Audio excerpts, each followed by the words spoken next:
Hi, I'd like to introduce you to the Tonic Punch system, and this is my first video, so you'll have to bear with me. As I mentioned in my blog, this is the Tonic board. It comes with the two changeable measurement pegs. They even snap off if you want them to, and you just snap them right back on and place them wherever you want. The other feature to this board is that on the back it comes with an adapter for the smaller punches, and I'll show you how to use that also later on.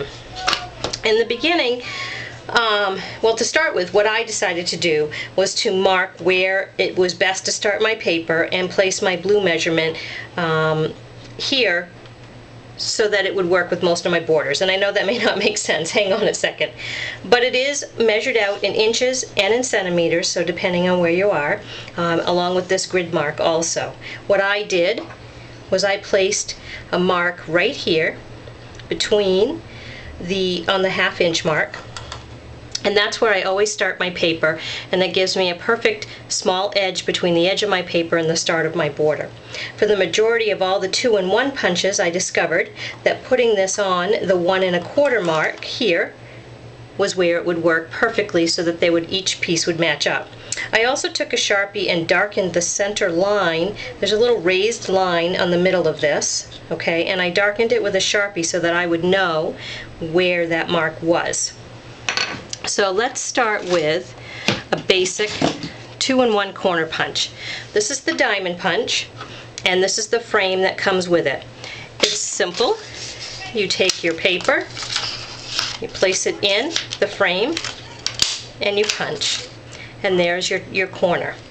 Now, to turn that into a border, what I love is that this frame just pops off, and you can put it back on at another date. You slide this in, and again, once it's in, it's pretty well secured. There's a little lip right here. So taking another piece of paper, I put this in, and like I said, I marked mine with a dark line right here on the half-inch mark, which is where I'm starting my paper. So I put it there, and I press. Now when I slide my paper, I'm sliding where my design started to the center of this blue measuring, and I punch again. Now this time I'm going to slide my paper to where the two designs connected, which is also in between that line.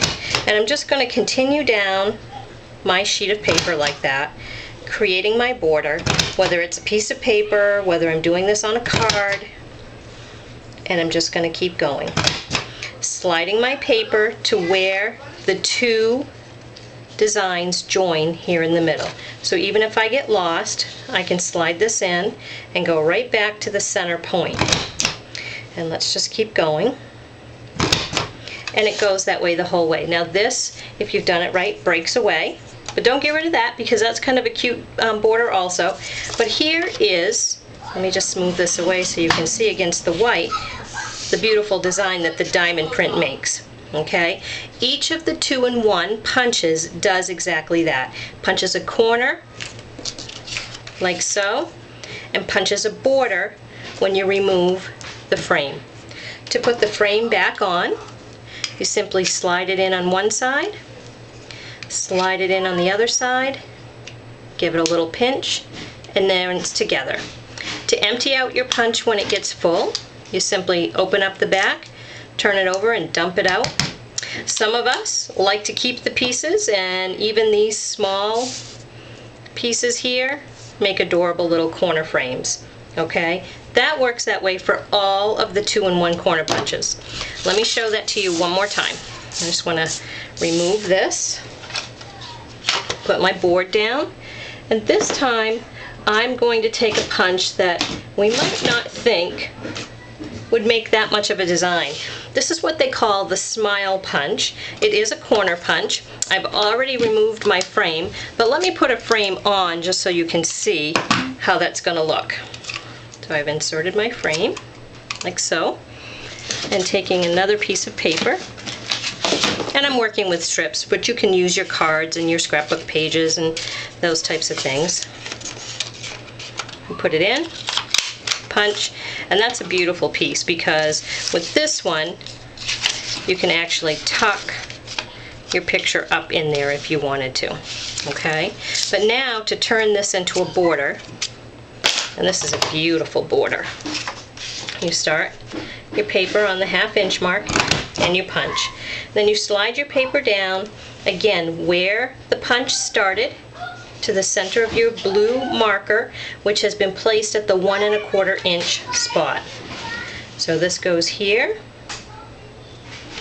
and you punch again. And now again, I'm going to go to the center of those two, and I'm just going to keep punching to the center. And what this does is it keeps it connected, measures it perfectly for me. To punch the Tonic Punch is very simple. It's a very little pressure. And the nice part about the Tonic Punch is that it will even punch through cardstock, which is what a lot of the other corner punches, I feel, is lacking, because they won't go through cardstock. If you've gone all the way to the end, your paper breaks away, and, whoops, and there's that beautiful border. I mean, I can see this double layered, I can see ribbon going through this, all of that. Okay, so hopefully that makes sense. The biggest question for everybody is the measurement and where to place these blue marks. I'm right-handed, so I'm always sliding my paper to the left, which is why I've done it here. So if you're left-handed and you tend to slide your paper to the right, then the same thing is going to go, because here's your 0 mark, here's your center point of this board.